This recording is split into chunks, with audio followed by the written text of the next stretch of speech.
The Minister for Education. So the challenge for governments is to focus on the things that matter to the well-being of its people, the business and economy of its state, and indeed at the coming election there is an extraordinary choice between a government that has delivered... Take your seat for a moment, please.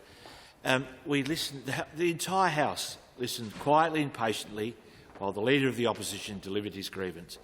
The Minister for Education will be afforded the same privilege. Minister. Sir, it's very difficult for them. They're very angry and they display all sorts of behaviours on a regular basis, and the casual viewer of the Parliamentary Hansard Service can just see it again.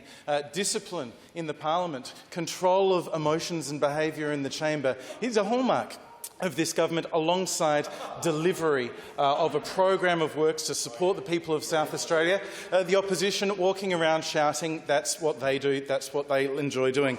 At any rate, sir, delivering for businesses a workforce that is capable of delivering prosperity for South Australia, and indeed providing opportunities and well-being for young people seeking training and education opportunities, is a key hallmark of what we're seeking to do in this government. And the reforms delivered already and continuing to be delivered by the Marshall Liberal government in supporting vocational education and training are indeed significant, sir. Since the last election, we have turned around the Labor Party, 16 years of Labor government's dismal record in vocational education and training, declining rates of engagements between schools and businesses, work experience programs almost non-existent, apprenticeships and traineeships at nation-plummeting depths. Today, South Australia is #1 for increases in school-based apprenticeships and traineeships. Indeed, sir, not just since we've come to government, but year on year, a 37% increase in school-based apprenticeships and traineeships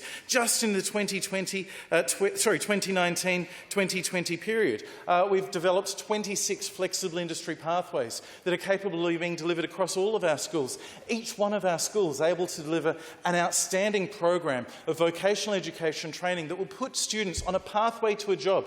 These have been designed in collaboration with our industry skills councils. These have been designed with quality vet in mind, and quality that is suitable for the delivery for school students, a pathway to a job. And indeed, I'm very pleased to provide the House with the information that next year 270 flexible industry pathways will be offered across our public schools in South Australia alone. So that is those 26 flexible industry pathways, many of them being delivered by upwards of a dozen schools across South Australia, each one of them forming a fantastic hub for that vocational education training. It's a comprehensive approach. It will see all students across South Australia given quality vet. It contrasts dramatically with the absolutely ramshackle policy delivered by the opposition, where they're going to build new classrooms at 5 schools, call them technical colleges, and expect all of the businesses and all of the RTOs to come there and deliver their programs there, uprooting the work that has already been done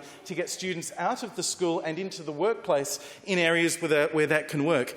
Labor's promised $35 million worth of new classrooms for schools. They're calling them technical colleges. What business and industry have told us is that's not the model they want. What RTOs have told us, indeed including RTOs named in Labor's policy, is that Labor never spoke to them about this policy, because if they'd asked them, they would have told them that's not how we deliver the vocational education training that is needed. It's a focus group policy. It sounds good. It will actually not deliver results. And what will it mean for the schools? The 270 flexible industry pathways across the public school system in South Australia when Labor removes support for the approach that we've delivered. What will it mean for the $25 million a year in funding that we've invested in vet in schools in South Australia to take that away and instead invested in these 5 schools that Labor wants to, would be disastrous. What will happen to the additional $3.2 million a year? Sorry, the $3.2 million a year that we've invested to support government schools to implement flexible industry pathways?